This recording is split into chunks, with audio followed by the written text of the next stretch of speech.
His hand hovered inches from her shoulder, frozen. The woman in his bed breathed softly, peacefully, completely unaware. Benjamin stood there in the darkness, chest tight with something he couldn't name. He should wake her, tell her this was his room. But watching her sleep, exhausted and trusting, something stopped him. She looked like she hadn't rested in months. The curve of her cheek against his pillow. Her glasses folded carefully on the nightstand. The rise and fall of her breathing. He lowered his hand slowly, stepped back toward the chair by the window, and sat down to wait, to guard the sleep of a stranger who had somehow found her way into his bed and into something deeper he wasn't ready to name. Hours earlier, the same emptiness had already settled deep in Benjamin's chest. He stood alone in the Hartley House library as October twilight bled through the tall windows. The room should have felt full. Thousands of books, first editions, his grandfather's legacy preserved in leather and gold. But all he felt was the hollow ache pressing against his ribs. Silence wasn't peaceful. It accused him. His fingers traced a leather spine without reading the title. Caroline's face flashed unbidden, the way she'd stood in this exact spot 2 years ago. Eyes bright with what he'd mistaken for wonder. She'd used him.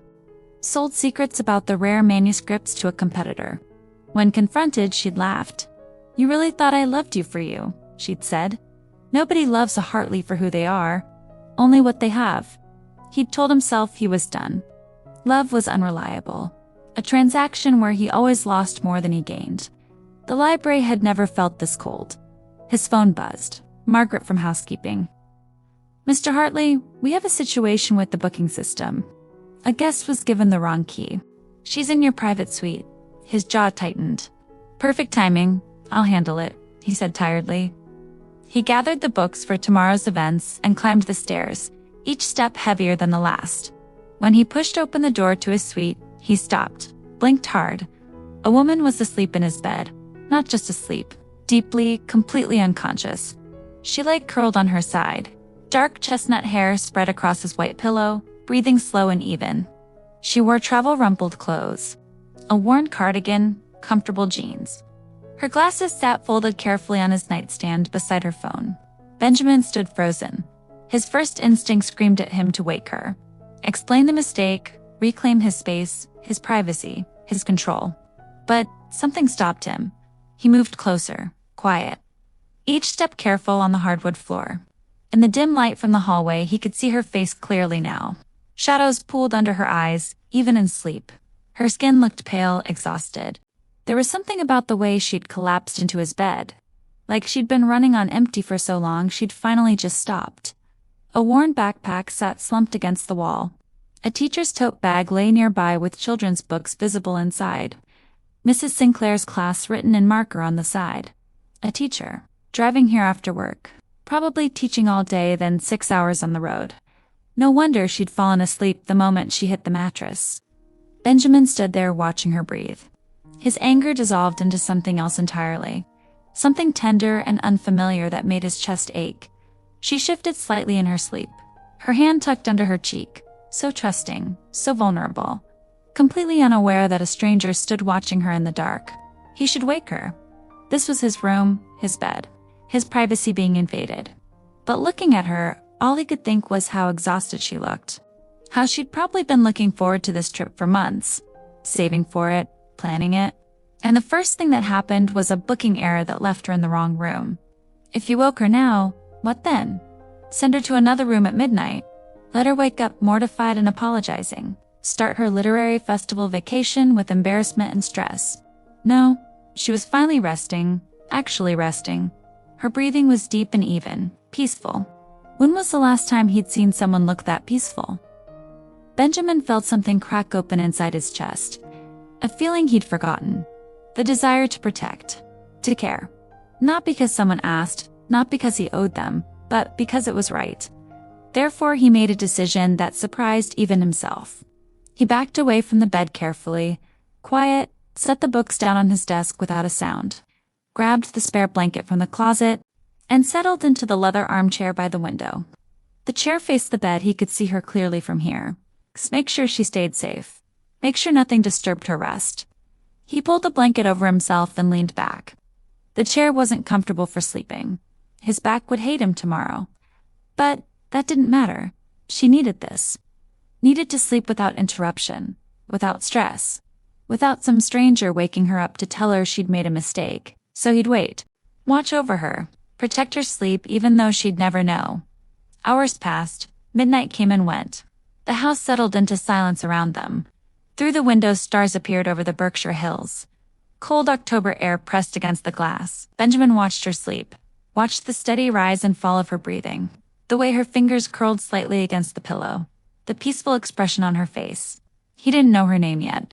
Didn't know anything about her except what he could see. A teacher. Someone who worked with children. Someone so exhausted she'd fallen asleep instantly in a stranger's bed. But watching her, something shifted inside him. Something he'd locked away after Caroline. The possibility that maybe, just maybe, not everyone wanted something from him. That some people were exactly who they appeared to be. She'd come here for books, for the festival, for herself, not knowing whose room this was.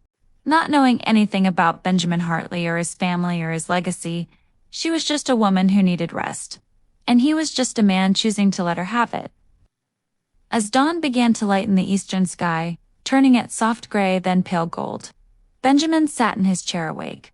Vigilant, his neck ached, his back complained, but he didn't move. He'd made a choice to protect, to care, to do something kind without expecting anything in return. And somehow, watching this stranger sleep peacefully in his bed, he felt more human than he had in 2 years. The sun rose fully. Golden light spilled through the windows. She stirred slightly. Her breathing changed, consciousness beginning to return. Benjamin sat forward, prepared for her to wake, prepared to explain gently, to reassure her, to make this as easy as possible. Her eyes opened slowly, confused, disoriented. She blinked at the unfamiliar ceiling, the unfamiliar walls, then sat up fast, looking around with dawning horror. Their eyes met across the room, and Benjamin felt something in his chest recognize something in hers, a connection, distant and undeniable, and utterly unexpected. This woman who'd accidentally fallen asleep in his bed had somehow, in one night, reminded him what it felt like to care about someone beyond himself. He didn't know her name yet, didn't know her story, but he knew with strange certainty that everything was about to change. Morning light touched Ella's face and pulled her from the deepest sleep she'd had in months.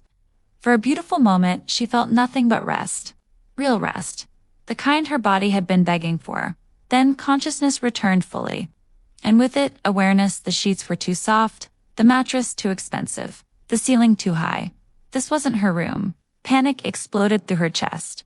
She sat up fast, heart hammering, and took in her surroundings with growing horror for poster bed, leather furniture, floor-to-ceiling bookshelves filled with what looked like first editions. Masculine, elegant, expensive. Very, very wrong. Her eyes found him. A man sat in an armchair by the window, watching her with calm, gray-blue eyes, tall, fair-haired, maybe early 40s. He looked like he'd been there all night. "I'm so sorry," he said before she could speak. His voice was quiet, gentle. "There was a booking error. You were given the wrong key." Ella's face burned. She looked down at the bed beneath her. His bed, realization crashed over her in waves. "Oh my God. I slept in your bed." "You were exhausted," he said simply, as if that explained everything. "I didn't want to wake you." She stared at him. Really looked at him. He wore the same clothes from yesterday. Rumpled now. His hair slightly mussed. Dark circles under his eyes. Like he hadn't slept at all. "You stayed?" The words came out barely above a whisper. "All night. You needed rest." He stood slowly, movements careful, non-threatening. "I'm Benjamin Hartley. This is my home, his home. God." She'd stumbled into the owner's private quarters and passed out in his bed like some kind of Goldilocks. Ella Sinclair. Her voice shook. "I'm so embarrassed. I just got in so late and I was so tired and the room number matched and I didn't even look around. I just fell asleep." He finished for her. Something gentle in his expression. It's understandable. 6 hours of driving after a full day of teaching would exhaust anyone. She blinked. "How did you know I teach?" He gestured toward her tote bag on the floor. The one that clearly said Mrs. Sinclair's class in cheerful letters. Right. She felt her face heat again. Of course, she grabbed her glasses from the nightstand, slipped them on, the world came into sharp focus. So did he. Refined features, strong jaw, eyes that looked kind despite his obvious exhaustion. There was something about him that felt solid, trustworthy, like he'd made a habit of doing the right thing, even when it cost him something. "I should go," she managed. "Get out of your space. I'm so sorry for the intrusion. Don't be." His tone was firm, but gentle. "The error was ours, not yours. You're a guest here. You deserve to feel welcome, not embarrassed." The kindness in his words made her throat tight. She'd expected anger, annoyance at minimum. Instead, he stood there looking at her with something close to concern, like her comfort mattered more than his own sleep. "Thank you," she said quietly, "for not waking me, for staying. That was incredibly kind. You're welcome here, Ella." The way he said her name felt personal, warm. "I'll have breakfast sent to your correct room, guest wing, second floor. Take your time getting settled." He moved toward the door, paused with his hand on the frame, looked back at her. "The literary festival starts today," he said. "I hope you enjoy it. That's why you're here, isn't it? The festival." She nodded, not trusting her voice. He smiled, small, genuine. "Then I hope it's everything you hoped for." He left. The door clicked shut softly behind him. Ella sat there in his bed, heart still racing. But not from panic anymore, from something else entirely. Something warm and confusing and completely unexpected. She looked around the room with new eyes. This was Benjamin Hartley's private space, his sanctuary.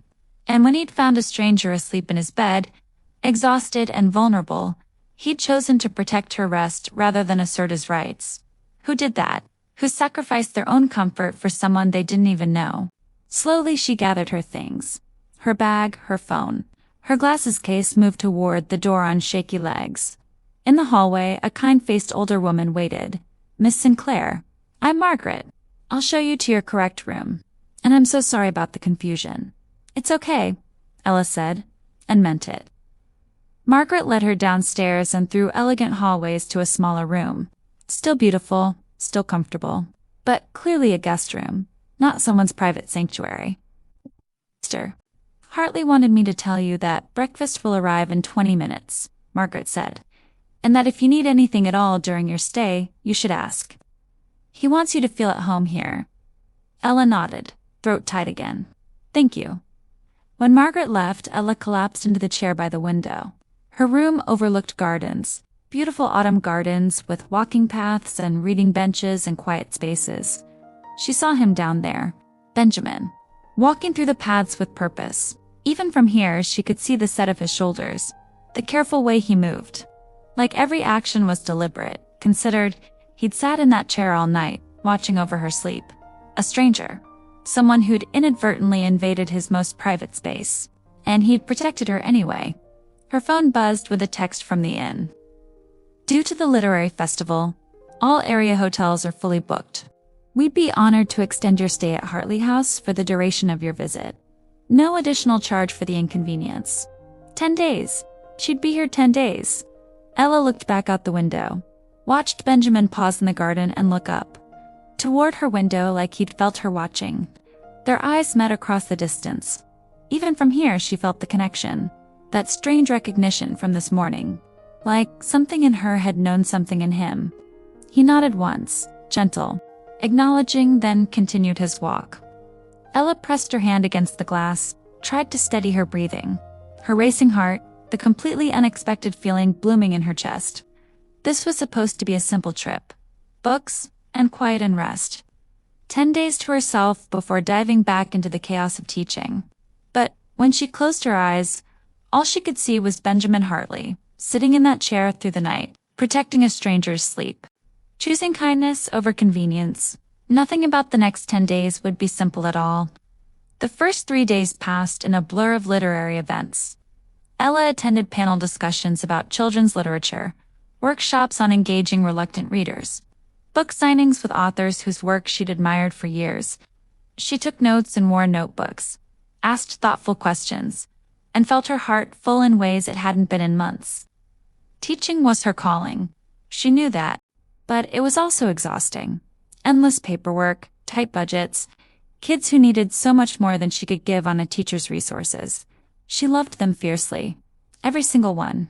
But sometimes she felt like she was drowning. Here, surrounded by people who loved books as much as she did, who understood that literacy could change a child's entire trajectory, she could breathe. And everywhere she went, she saw him. Benjamin moved through the festival events with quiet efficiency.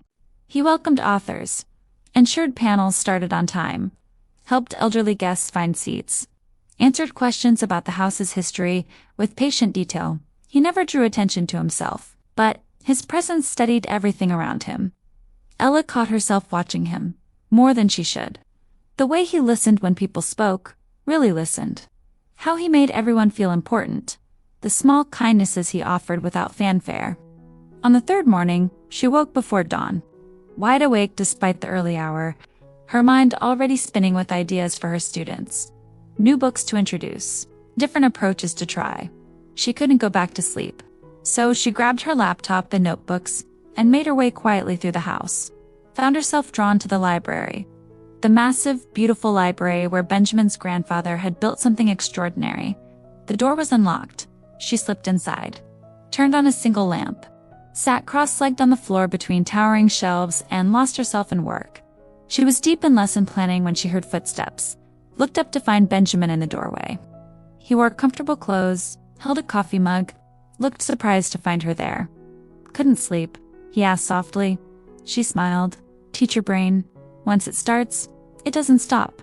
He moved into the room, sat down on the floor across from her. Casual, easy.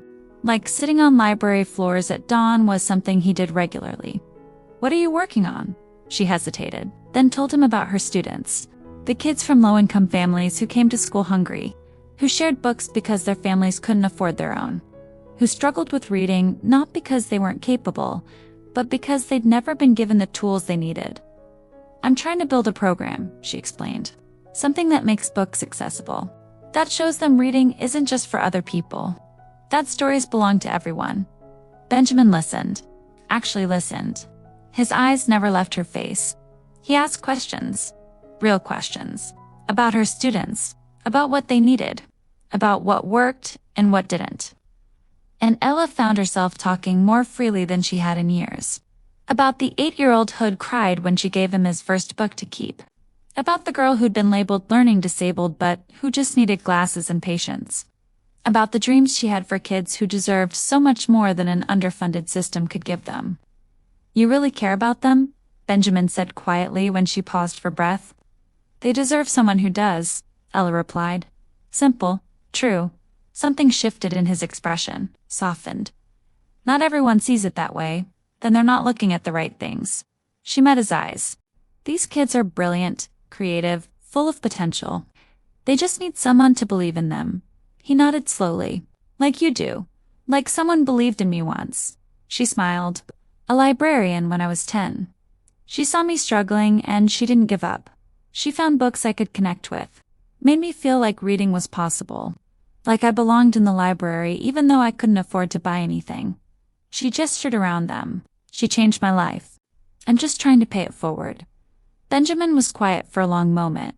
Then he said, "Tell me about the program. What you'd create if you had resources." So she did.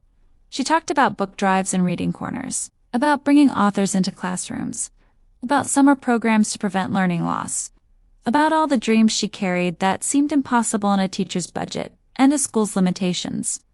Benjamin listened to every word. And as dawn painted the library windows gold, Ella realized something had shifted between them. This wasn't just polite conversation between innkeeper and guest. This was connection. Real connection. They talked until sunrise filled the room with warm light. About books, about education, about the quiet satisfaction of work that mattered even when no one noticed. About legacy and purpose and the ways small actions could change entire lives. When she finally stood to leave, stiff from sitting on the floor for hours, he stood too, helped gather her scattered notes and books. Their fingers brushed as he handed her a stack of notebooks. The touch was brief, accidental, but it sent warmth spreading through her chest. She looked up, found him watching her, with an expression she couldn't quite read. Something gentle, something wondering. "Thank you," she said softly. "For letting me use the library. For listening anytime." His voice was warm, genuine. "The books are meant to be read. And your ideas are worth listening to." She smiled, walked back to her room, with her arms full of books, and her heart full of something she wasn't quite ready to name. Behind her, Benjamin stood among the shelves, hands still tingling from where their fingers had touched. Mind full of everything she'd said. The passion, the purpose, the complete absence of ulterior motive. She cared about children, about books, about making the world better in small, tangible ways. And she asked for nothing in return, except the chance to do good work. When was the last time he'd met someone like that? Someone who gave so freely, who saw past money and status to the humanity underneath? He thought of Carolyn, how she'd looked at these same shelves and seen dollar signs, how she'd smiled at him while calculating what she could take. But Ella had sat on the floor surrounded by rare books worth thousands, and all she'd talked about was giving them to children who needed them.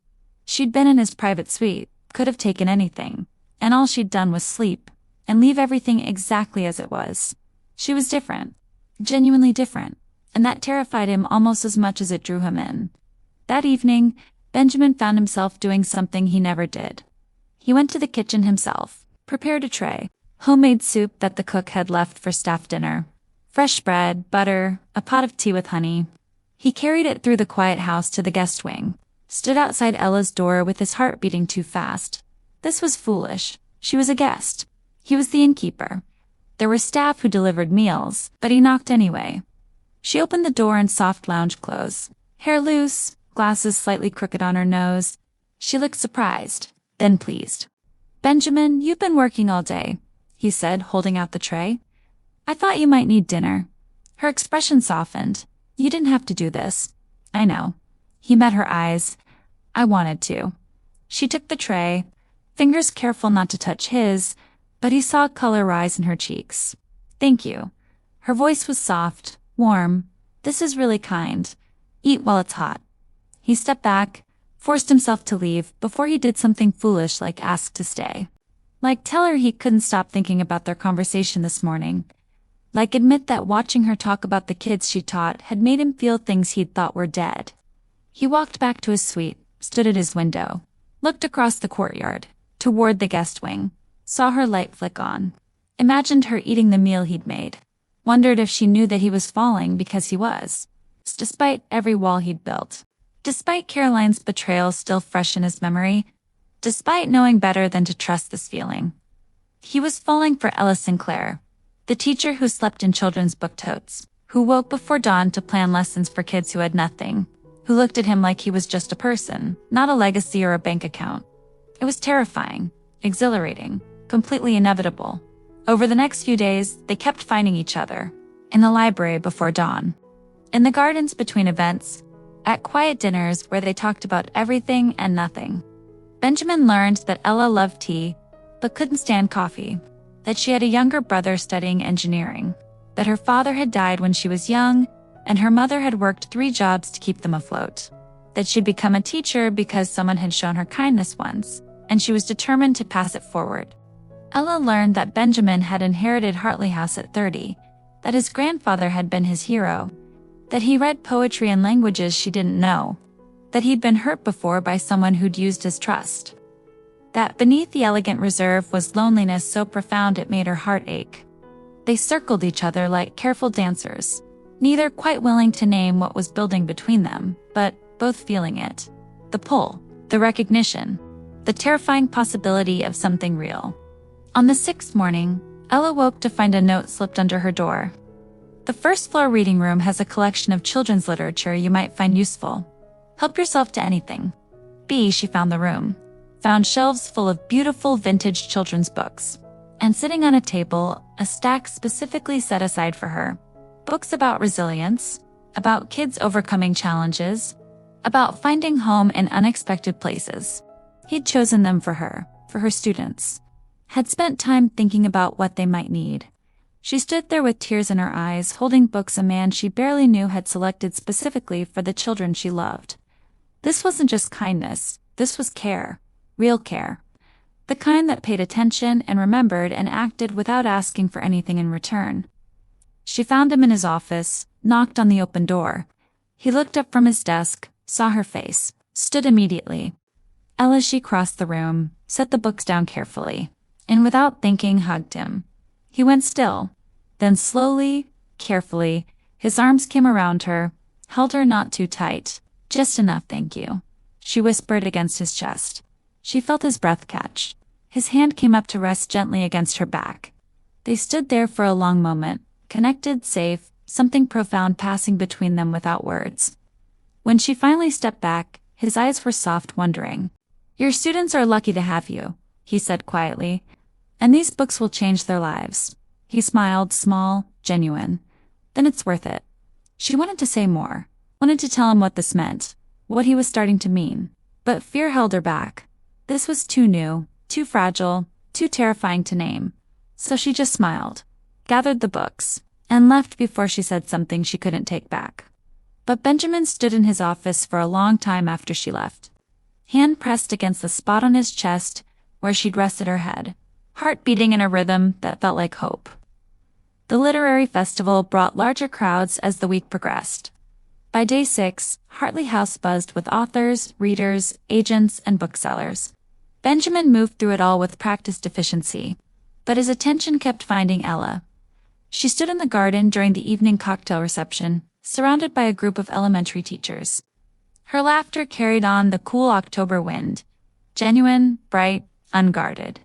She wore a simple dress, nothing expensive, but she looked beautiful in ways that had nothing to do with clothes, and everything to do with the light in her eyes when she talked about the work she loved. Impressive property. Benjamin turned. Garrett Ashford stood beside him. Expensive suit, Rolex catching the evening light. Smile that didn't reach his eyes. Thank you, Benjamin said coolly. Must be a challenge maintaining a place this size. Garrett gestured at the mansion historic preservation requirements. Upkeep costs, all that overhead for what? A few guest rooms and some festival events? The house serves its purpose, but imagine the potential. Garrett's voice took on a pitch-perfect consultant tone. Prime location. Proximity to cultural amenities. You could triple your revenue with proper development. Luxury condominiums. High-end amenities. The Hartley name attached to something truly profitable. Benjamin's jaw tightened. I'm not interested in development. Everyone has a price, Hartley. Garrett's smile sharpened. I've made very generous offers. Market value plus 20%.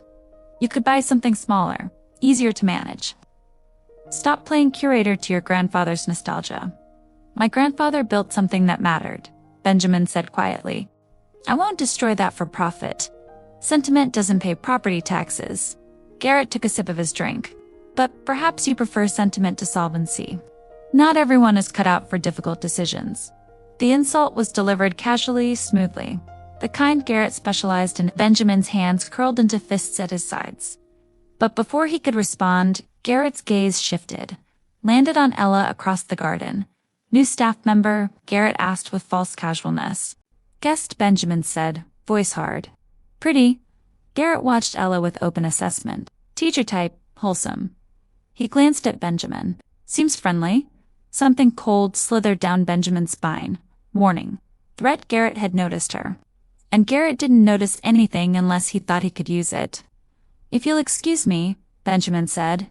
He walked away before he said something he'd regret. But the damage was done. Garrett had seen Ella. Had seen how Benjamin looked at her. And men like Garrett collected information the way other people collected stamps. 2 hours later, the reception had ended. Most guests had dispersed to their rooms or to the literary events happening in town. Ella stood alone near the rose arbor, at the edge of the garden. The evening light painted her in golden shadow. She looked peaceful, content like she belonged there among the autumn roses. Benjamin found himself walking toward her before he'd consciously decided to move, enjoying the festival. He asked quietly as he approached. She turned. Her smile was immediate. Warm. It's wonderful. Thank you for hosting it. This whole week has been incredible. The books bring themselves, he said. The people make it matter. Something flickered in her expression. Understanding. That same recognition that had been building between them all week. I heard someone talking earlier, she said carefully, about offers to buy the house. Development proposals. His expression shuddered automatically. Old defenses rising. Garrett Ashford, he said flatly. Developer. He wants to destroy everything my grandfather spent 50 years building. You won't sell it wasn't a question. She said it like she already knew. Never. She nodded, looked out at the gardens, at the house rising elegant and solid behind them. Some things matter more than money. The simplicity of it. The certainty. Benjamin felt his chest constrict.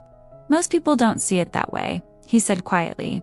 They see property, profit potential, wasted opportunity. Then they're not looking at the right things. She met his eyes. This place is special, Benjamin. What you're protecting matters. Your grandfather understood that books and beauty and quiet spaces could change people, could give them something precious. You're honoring that, keeping it alive. That's worth more than any development project. No one had said that to him. Not in 2 years. Not since Caroline had proven that everyone had an angle. Everyone wanted something. But Ella looked at him with clear eyes and honest conviction. And he wanted desperately to believe her. Thank you, he managed, past the tightness in his throat. She smiled. Started to walk back toward the house. He watched her go. Something warm and terrifying spreading through his chest. Something that felt dangerously close to trust. Then movement on the terrace caught his eye. Garrett standing in the shadows, watching. He'd seen them talking. Seen the way Benjamin looked at her, the way she smiled at him. Garrett's expression was calculating, predatory. Benjamin's hands curled into fists. Whatever Garrett was planning, he wouldn't let it touch Ella. She was good, actually good. And he'd protect that goodness, even if she never knew she needed protecting. He'd already failed to protect his grandfather's legacy from Caroline's betrayal. He wouldn't fail again. Day 8 arrived with rain, soft and steady, the kind that made the world feel smaller, more intimate. The distant hills disappeared into mist. The gardens turned jewel-bright with moisture. Inside Hartley House, lamps glowed warm against the gray afternoon. Ella spent the morning in the library again. She couldn't help it. The room drew her. The smell of old paper and leather, the quiet, the sense of being surrounded by centuries of human thought and emotion distilled into words. She sat in the window seat with the first edition Austen, reading slowly. Savoring outside. Rain streaked the glass. Finding everything you need. She looked up. Benjamin stood in the doorway. He wore comfortable clothes. A soft sweater, jeans. She'd never seen him this casual before. He looked younger, more approachable, more than I ever expected, she answered honestly. He moved into the room. The rain created a cocoon around them, muffling, softening, creating the illusion of a world that contained only this space. Only them. I've been thinking, he said carefully. He sat down across from her. About what you said. Your literacy program. Her attention sharpened. Yes, Hartley House has resources. He leaned forward slightly. Intent. Books, obviously. Space. My grandfather's collection includes thousands of children's books, many of them out of print. Valuable from a collector's standpoint, but more valuable for what they could mean to the right readers. He paused. I also have connections with educators, with authors, with librarians across New England. She set the Austen down carefully. What are you saying? What if we partnered? The words came faster now, like he'd been holding them back and finally released them. A permanent program bringing underserved children here, teaching them about literature, history, showing them that places like this aren't just for certain people, that books and beauty and quiet spaces belong to everyone. He met her eyes. You'd design it, run it, make it whatever it needs to be. We'd provide everything necessary, space, resources, funding, whatever makes it work. Ella stared at him. Her throat went tight. Benjamin, that's needed, he finished quietly. You said they deserve someone who cares. Let's show them a place that cares too. Let's prove that legacy isn't about preserving the past. It's about creating the future. Tears filled her eyes. She blinked them back quickly, but not quickly enough. He saw his expression soften further. This place was built by a man who believed books could change lives, Benjamin continued. He'd want it used for exactly this. Not sitting perfect and preserved and useless, but active, alive, making actual difference. Why? She whispered. Why would you do this? He was quiet for a moment, then said simply, because you're right. Some things matter more than money. And because watching you talk about those kids, seeing how much you care, it reminded me why this place exists. what it's supposed to be. She stood, couldn't sit anymore, crossed to where he sat. He stood too. They were close, closer than they'd been before. The rain drummed steadily against the windows. The library felt charged with possibility. "Ella," he said softly. She looked up at him, waiting, hoping, terrified. His hand lifted slowly, giving her time to move away, to refuse, but she didn't. She stayed perfectly still as his fingers touched her cheek, gentle, reverent, like she was something precious. Her breath caught. "May I?" he asked, voice barely above a whisper. She nodded, couldn't speak. He leaned down, brushed his lips against her forehead, soft, respectful. A promise of more, but not pushing, not demanding. She closed her eyes, leaned into the touch, into him, let herself feel safe in a way she hadn't in so long. They stood there as rain fell, his hand on her face, her trust in his gentleness. Something profound passing between them without words, permission, acknowledgement. The terrifying vulnerability of being seen. When he finally stepped back, her eyes were bright with unshed tears. "I should go," she said softly. "Work on the program proposal. Make this real." He nodded. Let her leave, watched her walk away with careful steps, like she was as shaken as he felt. When the door closed behind her, Benjamin sank back into the chair, put his head in his hands, tried to steady his racing heart. He'd touched her, kissed her forehead like it was the most natural thing in the world, and she'd let him had leaned into it, had looked at him with trust and something deeper. This was more than attraction, more than interest. This was the kind of feeling that changed everything, the kind that made you vulnerable, the kind that could destroy you if it went wrong. But, for the first time since Caroline, he wanted to risk it. Wanted to believe that this feeling was real, that Ella was who she appeared to be, that maybe, just maybe, he deserved something good. Evening came soft and early with the rain. Ella sat cross-legged on her bed, surrounded by papers, sketching ideas for the literacy program, her laptop open, notes everywhere. She'd been working for hours but couldn't stop. Ideas flowed, possibilities multiplied. She could see it so clearly, children from her school and others like it, coming to Hartley House, walking through these halls, touching these books, discovering that beauty and knowledge and wonder weren't reserved for other people, that they belonged here too. Benjamin was making this possible. Actually possible. Not just supporting her dreams, but actively building them with her. A knock on her door pulled her from her thoughts. She opened it, found Benjamin standing there with 2 mugs of tea. He looked uncertain, vulnerable in ways his usual composure didn't allow. "I thought you might want company," he said. While you work, her heart did something complicated in her chest. "Come in." He stepped inside, took in the papers covering every surface. The organized chaos of creation. They sat on the floor, backs against the bed. Papers spread between them. He handed her the tea. Their fingers brushed. Neither pulled away quickly. "Tell me what you're thinking," he said. So she did. Walked him through her vision. Monthly visits, different age groups, hands-on activities, author visits, writing workshops, everything she'd ever dreamed of giving her students. He listened, asked questions, made suggestions that showed he understood not just what she was proposing, but why it mattered. And then, gradually, the conversation shifted, became more personal, more vulnerable. "My grandfather built all of this from nothing," Benjamin said quietly. "Started with 1 bookstore, grew it to 15 across New England. Every single one carefully curated, focused on community, on the idea that books could change lives." He traced patterns in the carpet absently. "He died when I was 30, left it all to me, and I was terrified I'd destroy it. But you didn't," Ella said softly. "I almost did." His voice roughened. "I trusted the wrong person. Let her close. She was interested in the rare collection. In the business, I thought she cared about the legacy.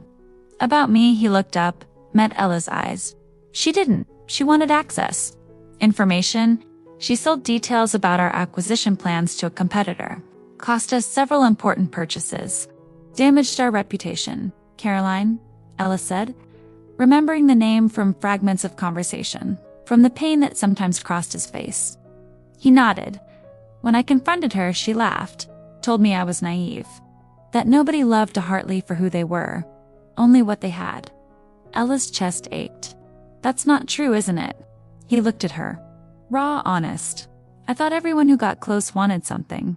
That love was just another transaction where I always paid more than I received. Not everyone, she said firmly. No. His voice was barely audible. Some people just want to know you. She reached out, took his hand. Not what you have, who you are. He stared at their joined hands. I'm afraid of what? That I'm wrong about you. The words came out rough, broken. That this is real. She squeezed his hand. It is real, Benjamin. I promise. He looked at her then. Really looked. Searching for any hint of deception. Any shadow of ulterior motive.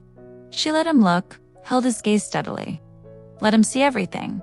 Her worn shoes, her modest clothes, her careful budget. The student loans she'd probably be paying until she retired. The tiny apartment, the second-hand car. Every marker of a life that had nothing to do with his world except for this week, and these feelings and this connection they couldn't deny. I see you, she whispered. His hands tightened on hers. I see you too. He leaned closer, rested his forehead against hers. They breathed together. Two people scared of the same thing. Connection, trust, the risk of being truly known. I think I'm falling for you, he said, against her skin. Her breath caught. I think I'm falling too. They stayed like that. Foreheads touching, hands clasped, the world narrowing to just this moment. Just them. Just the terrifying beauty of actually being seen by another person. When she finally pulled back, there were tears on her cheeks. Stay, she said quietly. Work on this with me, the program. Tonight he did. They worked together until past midnight. Talking, planning, building something that mattered. Building trust between them, word by word, choice by choice. And when he finally left, he kissed her hand at the door, let his lips linger against her knuckles. Good night, Ella. Good night, Benjamin. He walked back to his room feeling lighter than he had in years. Like maybe, just maybe, he could trust this. Trust her. Trust himself to recognize real love when it appeared. But doubt still whispered in the dark. Old wounds didn't heal that easily. And he'd been wrong before. So catastrophically wrong. Day 9 brought clear skies. Brilliant autumn blue. The kind of morning that felt like possibility. Ella stood in the garden early, watching sunrise paint the Berkshires in shades of amber and rose. The rain had washed everything clean, left the world fresh and new. She felt different too. Opened like something inside her that had been clenched tight for years, had finally relaxed. Benjamin found her there. Stood beside her without speaking, just present, his shoulder nearly touching hers. It's beautiful, she said softly. Yes, he agreed. She turned, found him looking at her. Not the view her. And the expression in his eyes made her breath stop. Ella, he started. A scream cut through the morning. Sharp, terrified female. They ran. Found one of the older festival guests collapsed near the library entrance. Mrs. Patterson, 70-something, clutching her chest. Her husband kneeling beside her in panic. Benjamin dropped to his knees. Calm, efficient. Checked her pulse, started CPR. His movements precise. Practiced. Like he'd trained for this. Ella grabbed her phone, called emergency services. Gave clear directions. Then grabbed blankets from inside. Cleared the gathering crowd. Kept everyone back. Kept them calm. Ambulances 5 minutes out, she told Benjamin. He nodded, continued compressions. Counting under his breath. Steady, focused, but she saw his jaw tight. Saw the fear in his eyes even as his hands stayed sure. The ambulance arrived. Paramedics took over. Got Mrs. Patterson stabilized. Loaded her onto the stretcher. Her husband climbed in with her. You saved her life, he told Benjamin, tears streaming. Thank you. Thank you. Then they were gone. Sirens fading down the tree-lined drive. The crowd dispersed slowly, shaken, grateful. Benjamin stood where the ambulance had been, hands shaking now that the crisis was over. The adrenaline crash hitting hard. Ella saw it, saw him starting to fold inward. She didn't ask permission. Just wrapped her arms around him from behind. Held him while he tried to steady his breathing. You saved her, she said against his back. I was terrified. His voice broke. So terrified, I know. She felt his whole body trembling. Felt him trying to hold it together. She held him tighter. Let him feel her strength, her presence.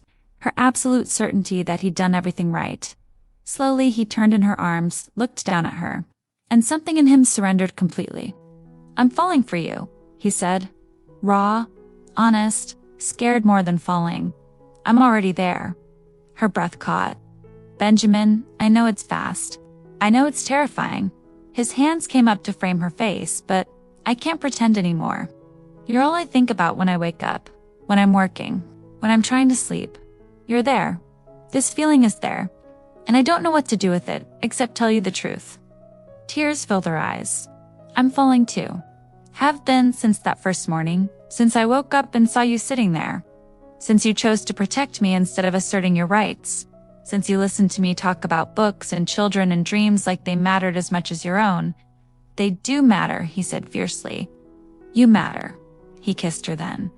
Finally, properly soft at first.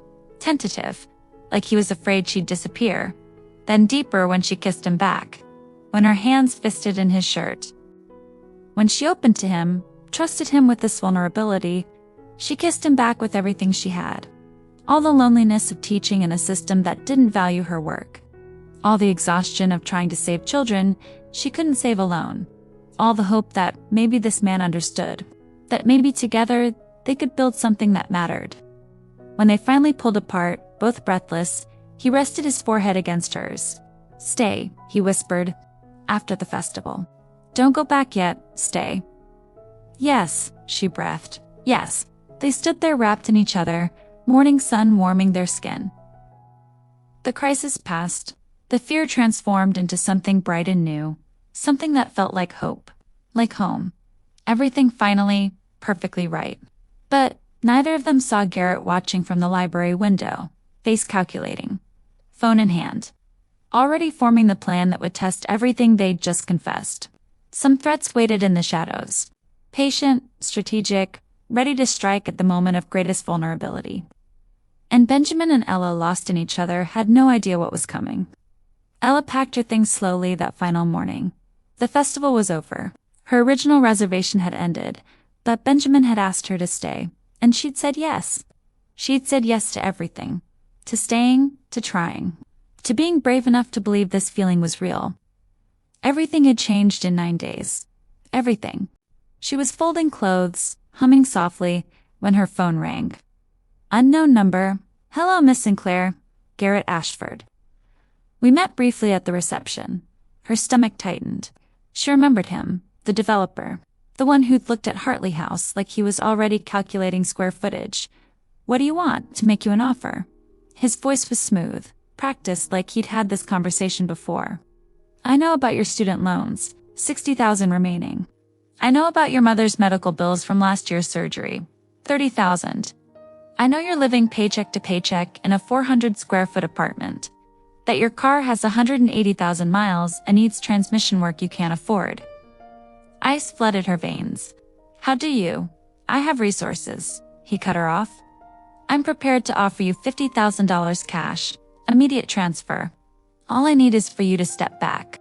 Let Benjamin focus on business decisions without distraction. The insult of it.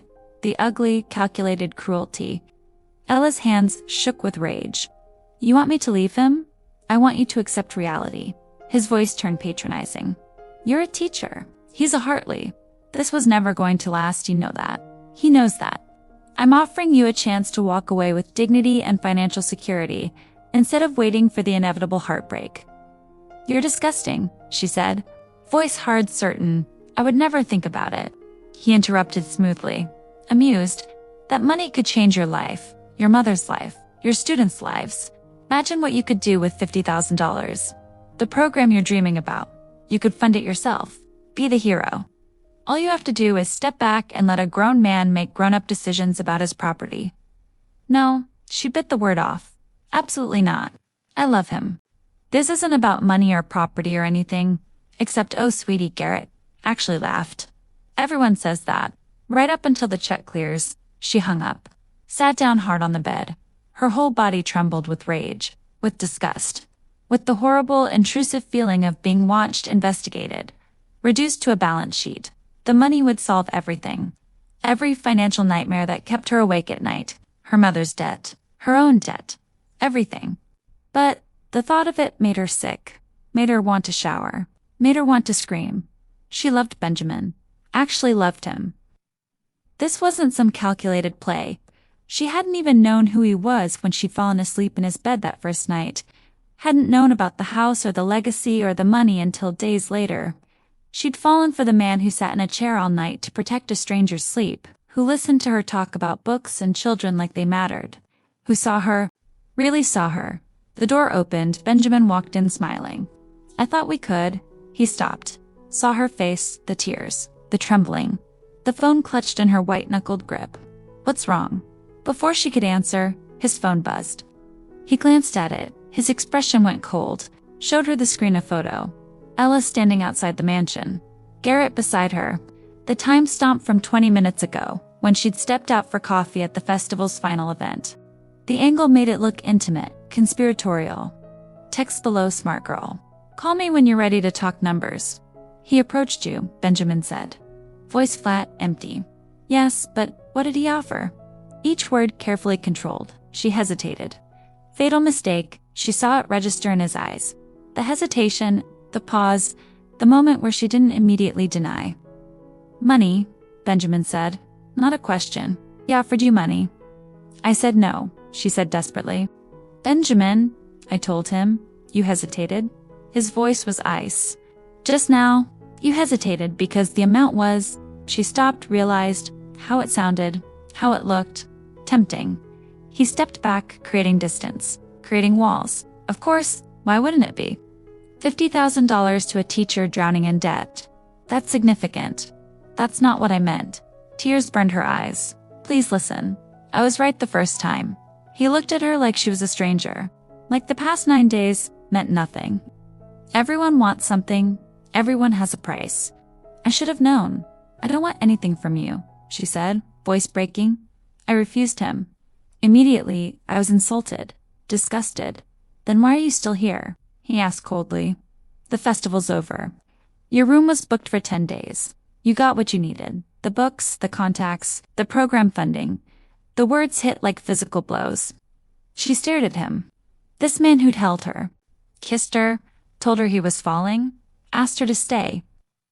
I'm here because I love you, she whispered. He flinched. Actually flinched, but his expression stayed closed, shut down. Every wall rebuilt in seconds. I don't believe you. The room tilted. Everything they built. Every moment of trust and tenderness and vulnerability, gone. Erased like it had never existed. Please, she tried one more time. Let me explain.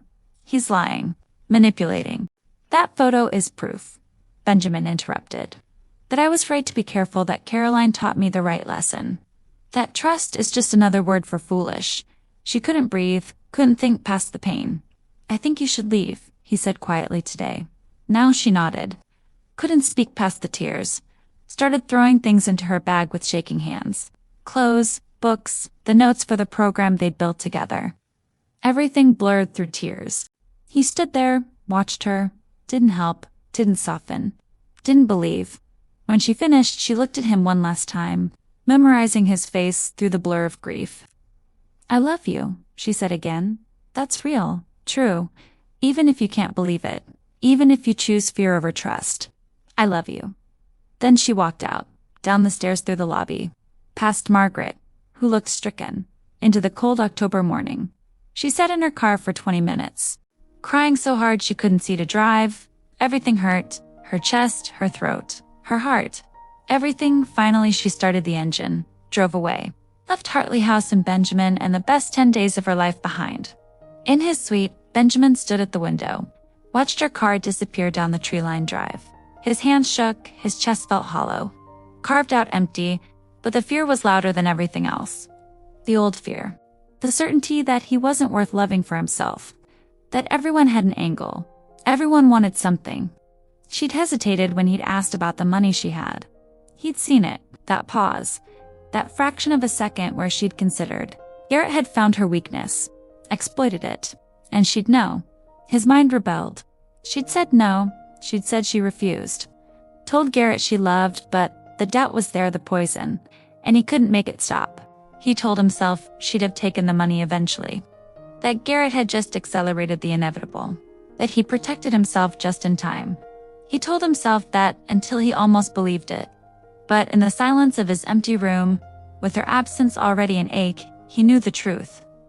He'd just destroyed the best thing that had ever happened to him, and he had no idea how to fix it.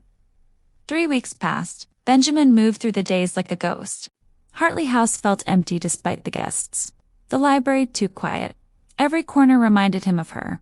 Her laugh in the garden, her concentration in the reading room, the way she'd sat cross-legged on the floor surrounded by books, the taste of her kiss, the feel of her in his arms. He threw himself into work, planning next year's festival, cataloging new acquisitions for the rare book collection, reviewing financial reports. Anything to stop thinking about the way she'd looked at him when he'd told her to leave? Garrett kept calling, kept pushing. The pressure increased daily.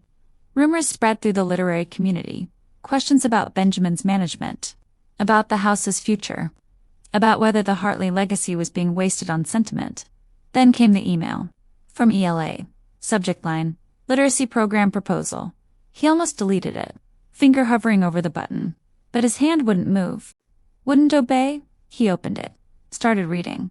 It was the most professional, thorough, beautiful program proposal he'd ever seen. Every detail planned, every need anticipated.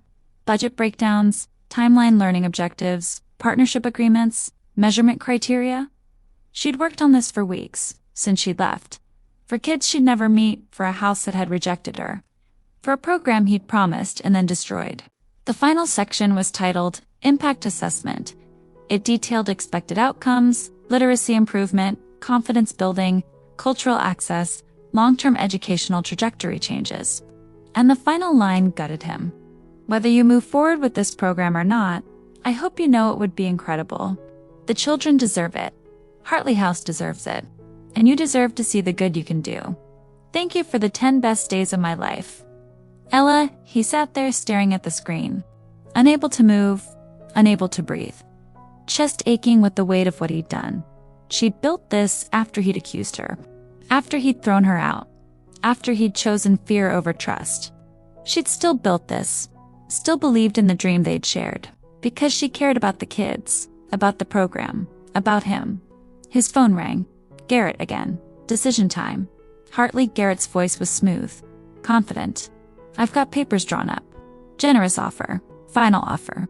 Sign today, and this all goes away. Keep refusing and I make things very difficult. No, Benjamin said, but his voice lacked conviction. You're going to lose this place. Garrett's tone sharpened. Community support is slipping.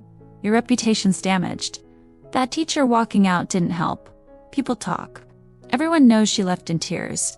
Speculation is you can't maintain professional boundaries. Can't make sound business decisions. Can't separate sentiment from reality. Benjamin's head snapped up. What did you say?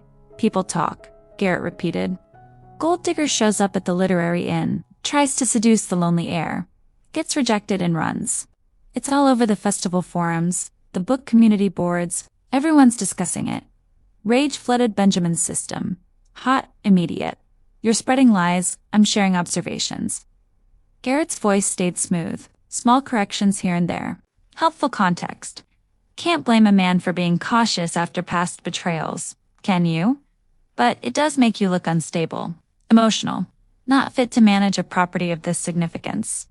Get out, Benjamin said quietly. Excuse me, get out of my house. Get off my property. And if you spread one more lie about Ella Sinclair, I will destroy you. Silence. Then Garrett laughed. Interesting. So she still matters. She was never a gold digger. She refused your money. And you're using her to manipulate me. Smart girl, Garrett said. Knew the long game was worth more than 50,000. I respect that. She loved me, Benjamin said, voice breaking. Loves me. And I threw her away because I'm a coward. Well, Garrett's tone turned calculating. That does change things. But it doesn't change the offer. You sell, or I make both your lives miserable. Think about it. The line went dead. Benjamin sat there, fury and guilt warring inside him. Garrett was spreading lies, destroying Ella's reputation, using her to pressure him into selling.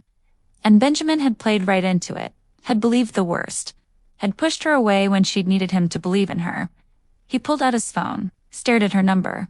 Pride and fear keeping his thumb frozen above the call button. What if she wouldn't forgive him?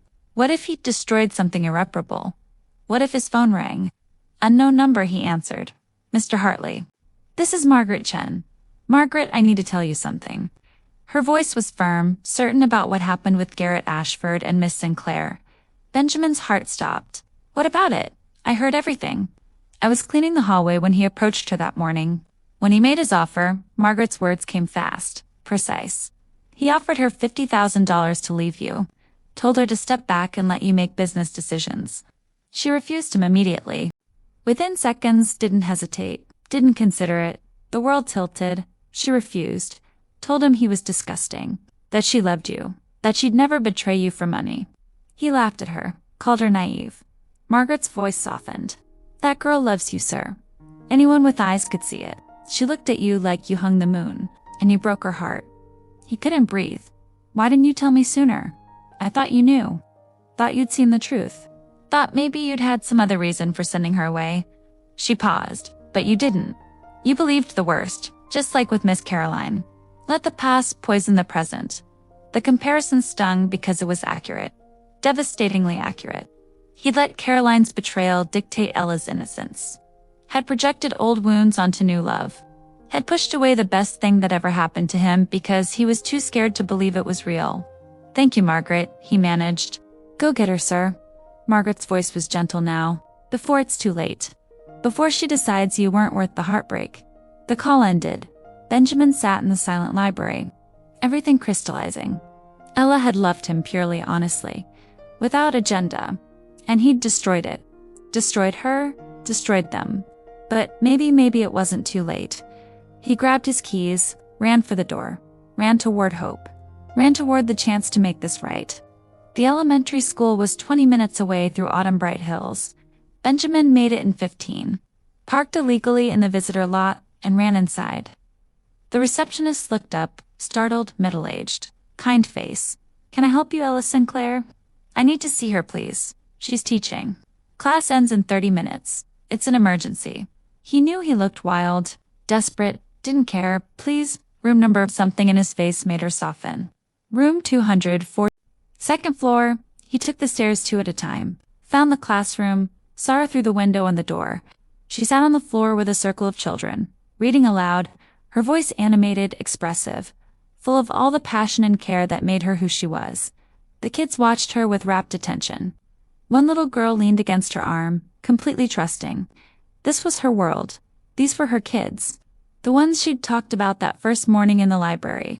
The ones she fought for every day with insufficient resources and infinite heart. She looked tired, thinner than 3 weeks ago, like she hadn't been sleeping, hadn't been eating properly. But she smiled at the children with genuine warmth, giving everything even when she was hurting. The bell rang, kids scattered.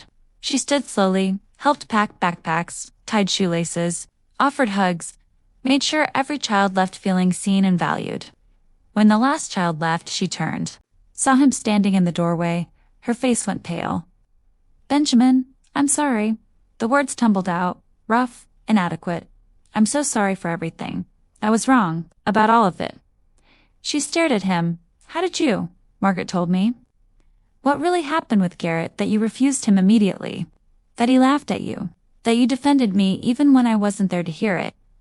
He moved into the room, careful, like approaching something precious and fragile. I should have believed you, should have trusted you, should have known you were nothing like Caroline. I'm not her, Ella said quietly. I know. His voice broke. God, I know that. You're kind and generous, and you love with your whole heart. You see people, really see them. You make the world better just by being in it, and I threw all of that away because I was terrified. Tears slipped down her cheeks. You hurt me, I know. He stopped a few feet away, gave her space. I was scared Caroline had used me, broken my trust, made me believe that everyone had an angle. And when Garrett approached you, when I saw that photo, all I could see was history repeating. I couldn't see the truth standing right in front of me. I'm not her, she repeated. No, he shook his head. You're nothing like her, you're everything I didn't know I needed. Everything I was too scared to believe I deserved. And I'm begging you to forgive me, to give me another chance, to let me prove I can trust you. Trust us, trust that this is real. She wrapped her arms around herself, defensive, protecting. Why are you here, Benjamin? Because I love you. He said it clearly. Certainly, let the truth ring out in the empty classroom. I'm in love with you, Ella Sinclair. With your goodness and your passion and the way you care about these kids. With every part of you. The program proposal you sent was extraordinary. Perfect. Everything we talked about and more. You built that, after I destroyed us. After I hurt you. You still cared enough to build something beautiful. Her breath caught. More tears fell. I don't deserve you, he continued. I know that, but I'm asking anyway. Begging, please forgive me. Please come back. Please let me spend the rest of my life proving that you can trust me with your heart. She closed her eyes. I was so hurt, I know. I cried for days. I know I almost didn't send that proposal. Almost deleted it a dozen times, but you didn't. He took a small step closer. Because you're better than me. Better than my fear, better than my doubt. You built something good even when I'd broken something precious. She opened her eyes, looked at him, really looked. The literacy program, what about it? Already being implemented, he pulled papers from his jacket. Program agreements, partnership contracts, staff hiring documents. I have 3 schools committed, staff hired. The first group of kids comes next month. Everything exactly as you designed it. Her hand flew to her mouth. You're doing it, even without me. I'm doing it because of you. Because it's right, because it's what my grandfather would have wanted. Because those kids deserve it. He closed the distance between them. But I want you to run it. Be part of Hartley House permanently. Not as staff, as partner. As co-director. As the person who makes it all mean something, Benjamin. I'm not asking you to live there if you don't want to. Or give up your teaching. I'm asking you to share it with me. To build something that matters together. His hands found hers. Held them gently. If you'll still have me. If you can forgive me for being a coward. If there's any chance you still love you, she interrupted, voice shaking. I never stopped, even when you hurt me. Even when I wanted to hate you. I couldn't stop loving you. His breath left in a rush. Ella, but I'm scared, she whispered, so scared. What if you doubt me again? What if next time there won't be a next time? He pulled her closer. I promise you. I swear it. I will spend every day earning your trust back. Proving that I choose you over fear, that I believe in us. In this, she looked up at him. This man who'd sat in a chair all night to protect her sleep. Who'd listened to her dreams and helped make them real. Who'd hurt her but came back, vulnerable, honest, brave enough to beg for forgiveness. I'm scared, she said again. So am I. He cupped her face gently. But I'm more scared of losing you again. More scared of living without you than I am of getting hurt. Please, give me another chance. She leaned into his touch. Let herself feel the warmth of his hands. The steadiness of his presence. Okay, yes. She smiled through tears. Yes to the program, yes to partnership, yes to trying again, yes to you. He pulled her close, held her like he'd never let go. Buried his face in her hair. Thank you. I'll make this right, I promise. She held him back, let herself feel safe again. Let herself believe. I love you, he whispered against her hair. I love you too, she whispered back. They stood there in the empty classroom. Sunlight streaming through windows. 2 people who'd found each other in the wrong room, at the wrong time, but somehow made it exactly right. Who'd broken and healed and chosen each other despite the fear. It wouldn't be perfect. Trust had to be rebuilt. Fear had to be faced. But they'd do it together. And that was enough. 6 months later, Ella stood in the Hartley House library, watching 20 children from 3 different schools explore the rare book collection with wide eyes and careful hands. Their teachers helped them handle the precious volumes gently, reverently, like the treasures they were. This was the 3rd group this month. The program had exceeded every expectation. Kids came weekly, learned about literature and history and beauty, discovered that places like this weren't just for certain people, that books and wonder and quiet spaces belonged to everyone. Benjamin moved through the group answering questions with infinite patience, showing a boy how old binding worked, helping a girl sound out a challenging word, making each child feel important, valued. Seeing Ella watched him with warmth blooming in her chest. He was good at this, better than he'd expected. The children adored him, trusted him, knew instinctively that he cared. One little girl tugged Ella's hand. Miss Sinclair, is this place magic? It is, Ella agreed, smiled. Isn't it wonderful? I never knew places like this were for people like me. Ella's heart squeezed. They always were. You just needed someone to open the door that evening. After the children left and the house settled into quiet, she found Benjamin in the garden, the same spot where they'd stood during the festival, where everything had started to shift. He pulled her close automatically, kissed her temple. Good day, the best. She leaned into him. Did you see Marcus reading? He's 2 grade levels ahead now. Because of you. Because of this place. She looked up at the house, their house. Because you believed it could matter. We believed, he corrected gently. She smiled, turned in his arms. Thank you. For taking the risk. For choosing trust. For forgiving me when I was angry. There was nothing to forgive. He touched her face. You had every right to be hurt, to doubt, to protect yourself. But I came back. You did. His eyes softened. You chose us. Even when I'd given you every reason not to. Because you're worth it. She touched his cheek. Because this is worth it. He kissed her then, slow and deep, and full of the quiet certainty of people who'd chosen each other and kept choosing every day, every moment, through fear and doubt, and the work of rebuilding trust. When they pulled apart, he kept her close. Move in with me. Her heart skipped. What? Move into Hartley House. Permanently. Make it our home. His eyes held hers. Marry me. Ella. Build this life with me, not just the program. Everything. A future. A family. A legacy that matters because we make it matter together. She stared at him, tears already forming. Are you completely serious? Absolutely certain. More sure of this than anything in my life, he smiled. I love you. I want to wake up with you every morning. Fall asleep beside you every night. Watch you change these kids' lives. Build something beautiful together. If you'll have me. Yes, she laughed through tears. Yes to all of it. Moving in, marriage, building a life. Everything. He lifted her off her feet, spun her in the garden, both of them laughing, both of them crying, both of them home. When he set her down, they were breathless, happy, complete. That night, they walked through the quiet house hand in hand. Ella stopped in the doorway of what had been his private suite. The room where she'd accidentally fallen asleep that first night, where everything had begun. This is where it started, she said softly. Where you fell asleep in the wrong room, he agreed. And woke up under your silent protection. He pulled her close, wrapped his arms around her from behind. Best mistake that ever happened to me. She leaned back against him. To us, he echoed. They stood there in the doorway. 2 people who'd found love in the most unexpected way. Who'd lost it and fought for it and built it into something stronger than before. Who'd learned that trust was a choice made daily. That love required courage. That some mistakes led to miracles. Outside, spring wind rustled through the Berkshire Hills. Inside, Hartley House held them safe. A legacy of books and learning. A future of children discovering magic in pages. A love story that started with silent protection and grew into something neither of them could have imagined.